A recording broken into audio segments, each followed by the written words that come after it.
Om Swastiastu. Halo teman-teman semuanya, khususnya calon guru penggerak. Perkenalkan, saya Idewo Gede Slamet Pardipe selaku calon guru penggerak angkatan 11 SMP Negeri 1 Atap 2 Batu Kandik, Kabupaten Kelungkung. Pada video kali ini saya akan melakukan kegiatan aksi nyata modul 2.3 Kucing Supervisi Akademik. Saat ini saya sudah bersama dengan Ibu Yuli Anggraini, guru mata pelajaran IPA selaku teman sejawat saya. Beliau akan menjadi objek pengamatan dalam Kucing Supervisi Akademik kali ini. Selamat pagi Bu Yuli. Selamat pagi Pak. Bagaimana kabarnya? Sehat. Sehat ya. Oke. Pada kegiatan pertama ini Bu, kita akan melakukan kegiatan pra-observasi ya. Terlebih dahulu. Sebelum itu Ibu Yuli, adapun tujuan dari kegiatan ini, Ibu Yuli, supaya kita atau Ibu nanti saat melaksanakan pembelajaran, Ibu bisa merasa sudah siap dan merasa percaya diri terkait dengan apa yang akan Ibu terapkan nanti. Nah, oleh karena itu Ibu, supaya Ibu merasa siap dan nanti merasa percaya diri, izinkan saya melakukan beberapa pertanyaan dalam praobservasi ini ya. Juga berkaitan dengan pembelajaran yang akan Ibu Yuli terapkan ya. Pertama, apa sih tujuan pembelajaran yang Ibu Yuli akan capai dalam atau ingin Ibu Yuli capai dalam pembelajaran ini? Baik Pak, untuk tujuan pembelajaran yang akan saya capai nantinya itu peserta didik dapat mengetahui pemanfaatan sumber energi terbarukan melalui teks. Kenapa melalui teks? Karena modul atau pembelajaran yang akan saya laksanakan itu pembelajaran berintegrasi literasi, di mana nantinya peserta didik itu diharapkan lebih mampu memahami literasi dalam proses pembelajaran. Oke, itu tujuan yang yang ingin dicapai ya. Ya. Penerapan itu sumber energi. Ya, penerapan sumber energi itu pemanfaatannya dalam kehidupan sehari-hari itu seperti apa? Kemudian dalam literasi ya, itu untuk meningkatkan literasi. Untuk meningkatkan literasi. Nah, terus dalam tujuan pembelajaran itu Ibu, apa area yang ingin Ibu Ibu kembangkan ini? Pengembangan area mana ini yang ingin Ibu capai untuk siswa-siswa Ibu? Untuk siswanya itu saya ingin peserta didik atau siswanya itu mengetahui pemanfaatan sumber energinya itu apa saja. Sebelum mereka mengetahui pemanfaatannya, pasti mereka kita ajarkan dulu apa sih sumber-sumber energi yang terbarukan, karena saya khususkan di sini itu pemanfaatan sumber energi yang terbarukan. Jadi siswanya dari pengetahuannya itu peserta didik atau siswanya itu kita ajarkan dulu apa saja sumber-sumber energi terbarukannya itu. Setelah itu kalau peserta didiknya sudah paham, baru kita lanjut pemanfaatan dalam kehidupan sehari-harinya itu seperti apa. Oke. Nah, jadi tujuan kemudian area pengembangannya sudah Ibu ketahui. Terus dalam pembelajaran ini Bu, nanti model pembelajaran yang ingin Ibu terapkan itu model apa? Model pembelajarannya itu PBL ya, programmasi umum. Nah, itu ya. Dalam ininya nanti berarti Ibu memberikan masalah dulu atau kasus ya. Atau kasusnya. Ya, nanti baru lanjut ke ininya. Terus untuk strateginya apa strategi yang ingin Ibu terapkan juga di dalam pembelajaran ini? Untuk strategi pembelajarannya itu pembelajaran berdiferensiasi. Tapi saya fokuskan untuk pembelajaran kali ini itu berdiferensiasinya berdiferensiasi produk. Berdiferensiasi produk ya, ditekankan. Oke. Untuk diferensiasi produknya itu bagaimana? Untuk berdiferensiasi produk itu nanti di akhir pembelajaran juga saya minta peserta didiknya itu untuk membuat sebuah infografis. Nah, infografisnya itu siswa atau peserta didik itu boleh memilih dia mau menggunakan menggunakan aplikasi Canva. Dalam produknya ya. Nah, dalam pembuatan produknya itu dia membuat di Canva atau di manual seperti buku gambar seperti itu, Pak. Oh, di Canva, di HP, sama di buku gambar. Oke, ada dua ini ya. Ada dua Pilihan. Jadi yang suka di aplikasi lewat handphone boleh, Canva, kemudian buku gambar juga boleh. Oke, bagus ya. Nah, terus Ibu Yuli untuk asesmennya dalam pembelajaran ini, asesmen apa yang Ibu Yuli gunakan? Asesmennya itu ada tes tulis loh, Pak. Oh, ada tes tulis ya. Selain asesmen tes tulis, asesmen apa yang Ibu gunakan? Coba jelaskan lebih. Selain saya menggunakan asesmen tes tulis, saya juga menilai produk yang mereka buat. Infografinya itu saya nilai produknya. Selain itu, selama proses pembelajaran, saya juga melaksanakan penilaian sikap. Bagaimana sikap mereka dalam proses pembelajaran. Nah, penilaian sikapnya itu saya menggunakan asesmen alternatif. Ya, oke. Nah, jadi ada beberapa asesmen yang digunakan ya. Jadi asesmen tulis, kemudian untuk sikap juga digunakan asesmen alternatif. Oke. Nah, itu hal-hal yang perlu Ibu juga siapkan nanti. Kemudian untuk sasaran kelasnya ini Ibu, kelas mana yang ingin Ibu nanti ajarkan dalam pembelajaran ini? Dalam proses pembelajaran ini saya akan melaksanakan proses pembelajaran itu di kelas 8. Terus kapan nih kira-kira waktu penerapannya? Untuk proses pembelajaran kali ini itu saya rencanakan di tanggal 14 November, hari Kamis. Kamis minggu depan ya? Iya. Oke, nanti berarti hari Kamis depan saya akan melakukan observasi untuk proses pembelajaran. Terima kasih Bu Yuli. Sekian untuk kegiatan observasi kali ini dulu.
Minggu lalu kita sudah belajar tentang apa kita minggu lalu belajarnya?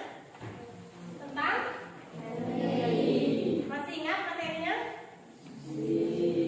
Ingat?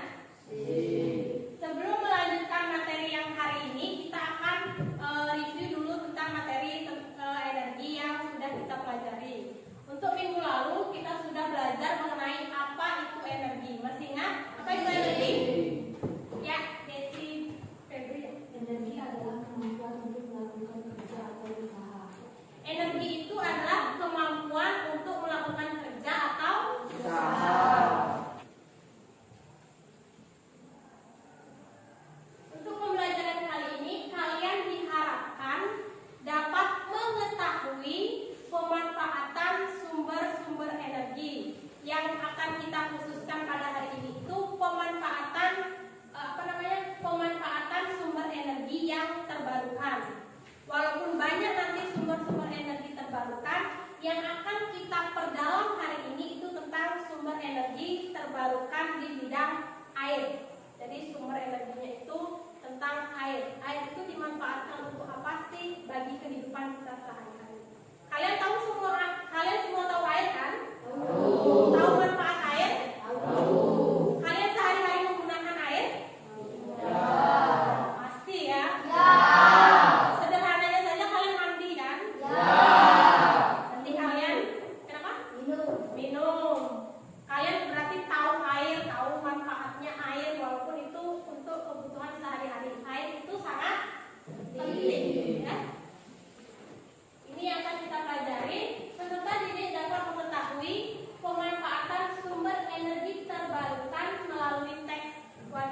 Insinyur Juanda. Itu yang akan kita pelajari hari ini, tujuan pembelajarannya. Kenapa sih bisa seperti itu? Kalian akan ibu bagikan sebuah teks yang berceritakan atau yang berisikan tentang sebuah bendungan atau waduk yang ada di Jawa. Pasti kalian pernah dengar. Kalau setelah membacanya, oh ternyata ini. Pasti kalian seperti itu. Kalian di sana akan mendapatkan informasi kenapa sih bendungannya ini bisa digunakan sebagai pemanfaatan atau pemasok tenaga listrik. Itu akan dijelaskan di dalam teksnya, ya. Akan dibagikan teksnya.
Jawaban teman kalian karena sesuai dengan nama pahlawan nasional. Ada yang berbeda jawabannya? Sama. Ya, ngerti? Ada yang ingin ditanyakan? Bagaimana pembelajaran hari ini? Menyenangkan kah? Menyenangkan. Sulit? Tidak. Happy? Happy. Surya sangat happy sepertinya ya. Sangat semangat ya. Kalau udah nggak ada yang ditanyakan, bisa diakhiri bisa? Bisa. Paham ya? Paham. Walaupun ini pembelajaran pemanfaatan, ini kalian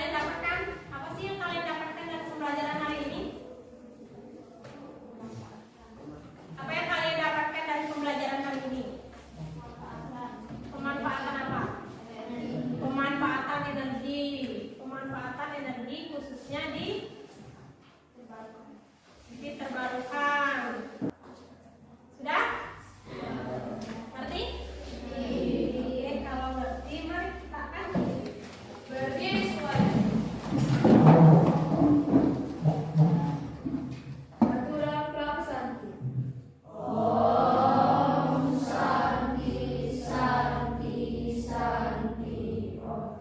Berdoa mengakhiri pembelajaran. Mulai.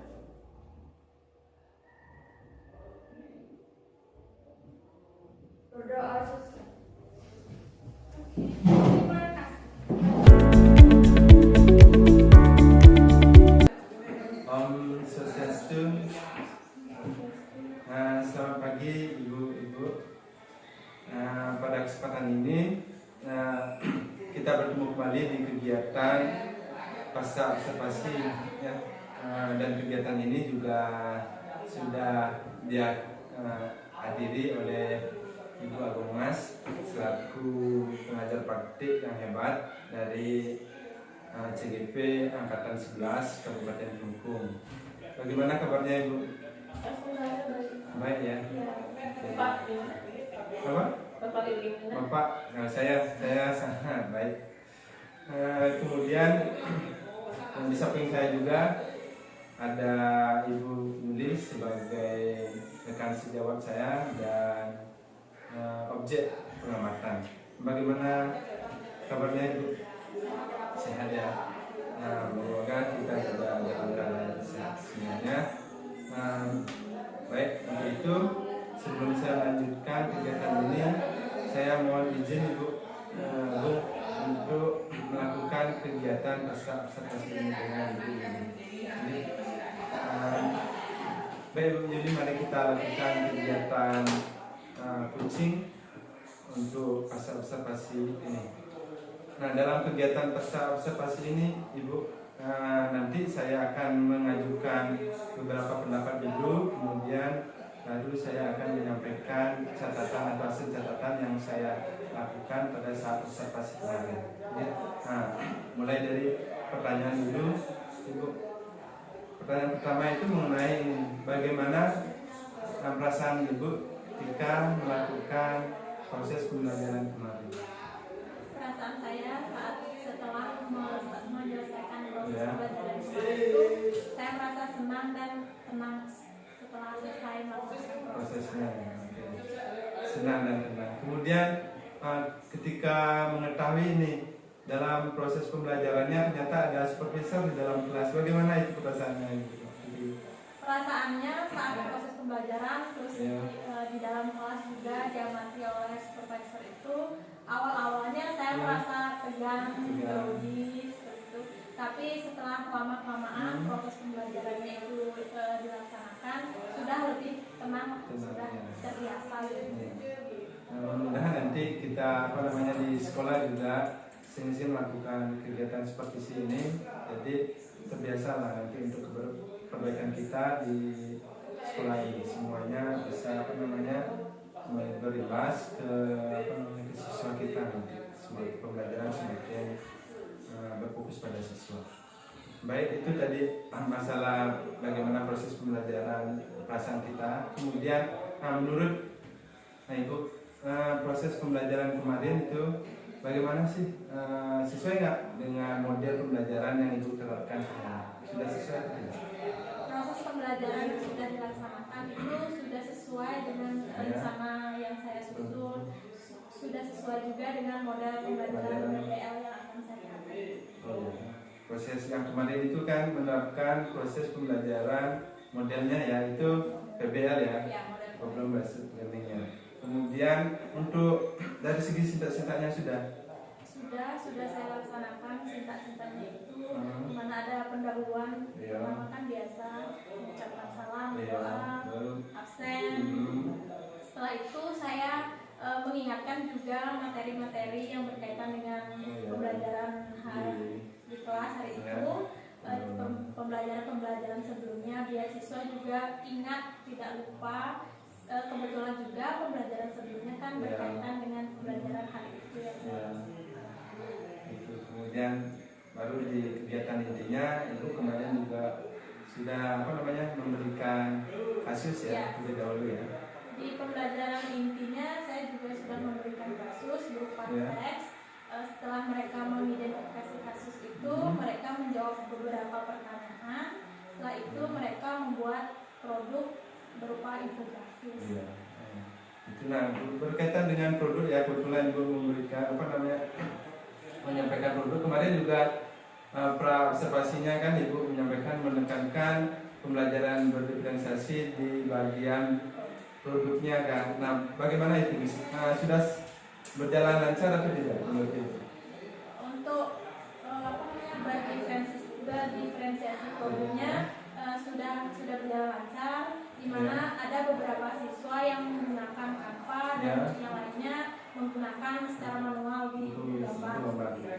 Dan kreativitas mereka muncul di sana. Di sana. Oke, berarti sukses ya diferensiasi produknya yang kemarin berjalan. Oke, itu di bagian prosesnya sudah apa namanya kegiatannya sudah bagus, Ibu juga merasa senang. Nah, kemudian ada nggak Ibu temukan hambatannya di dalam proses pembelajaran kemarin? Dalam proses pembelajaran kemarin itu kan saya sempat menanyakan beberapa pertanyaan yang berkaitan dengan materi pembelajaran. Itu hanya ada beberapa siswa saja yang mau menjawab. Yang lainnya dia malu-malu. Ya, ada yang malu. Itu terus siswanya kurang percaya diri lah untuk menyampaikan pendapatnya. Oke, jadi ketika apa namanya proses pembelajaran kemarin Ibu menemukan ada yang aktif, ada yang tidak ini. Nah, ketika ada yang aktif dan ada yang tidak, bagaimana sih apa namanya atau apa penyebab dari siswa yang tidak aktif ini kira-kira? Biasanya siswa yang tidak aktif itu dia cenderung diam, seperti malu-malu untuk menyampaikan pendapat, kurang percaya diri. Kadang mereka itu merasa kalau saya menjawab ini saya salah, jadi mereka itu takut salah akan jawaban yang mereka berikan. Apa namanya malu-malu, kemudian ada dua hal ya, malu kemudian takut salah ya. Iya. Jadi ketika padahal mungkin anak ini tahu dia jawabannya, tapi karena malu atau takut salah dia jawabnya. Nah, terus untuk kedepannya apa sih solusi yang ingin Ibu apa namanya lakukan untuk mengatasi sebagian siswa-siswa yang malu atau takut salah ini untuk memperbaiki prosesnya, bagaimana solusinya?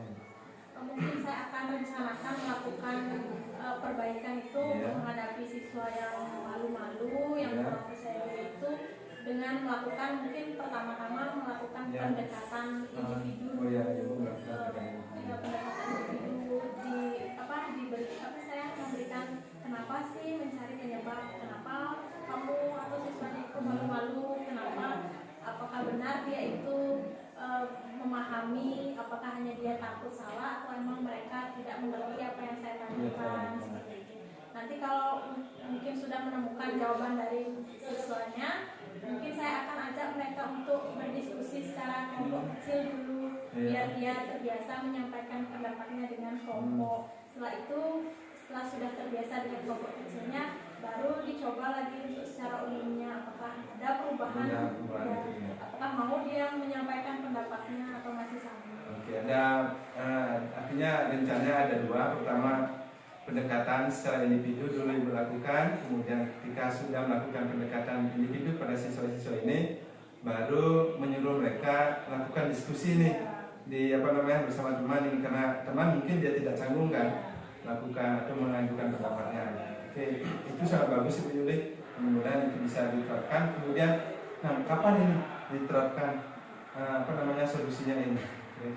Solusinya ini akan saya terapkan di pertemuan selanjutnya. Oke, secepatnya waktu ya, itu ya. Secepatnya, biar cepat teratasi.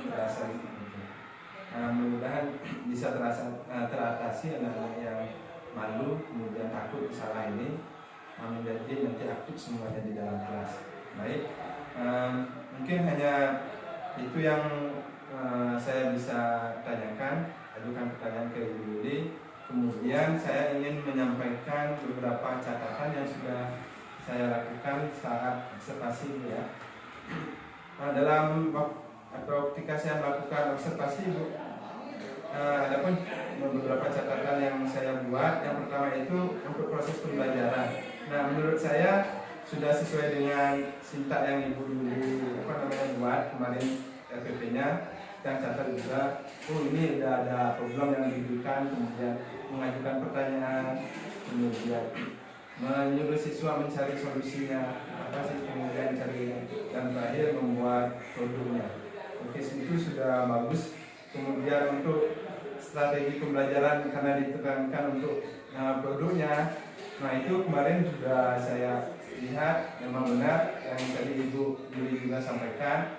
Ada siswa yang suka buat di Canva lewat handphonenya, kemudian ada juga yang mengeluarkan buku gambar dan membuat ini karena mereka mungkin lebih suka menggambar secara langsung. Oke, itu sudah bagus.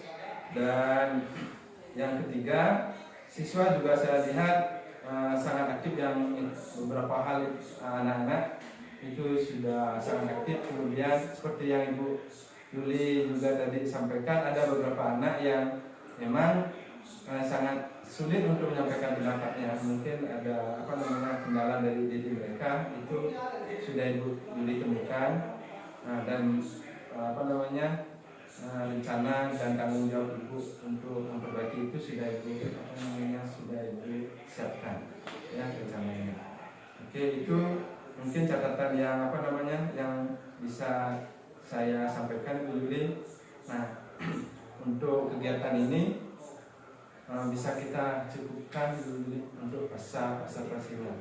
Ya, terima kasih banyak Ibu Yuli sudah bersedia sebagai objek pengamatan saya. Itu Ibu PP tadi kegiatan observasi yang sudah saya lakukan bersama Ibu Yuli. Apakah kegiatan ini bisa kita akhiri? Ya, silakan. Oke. Baik, itu tadi kegiatan pasca observasi yang saya lakukan bersama Ibu Yuli selaku rekan sejawat saya. Akhir kata saya ucapkan Param Santi. Om Santi Santi Santi Om.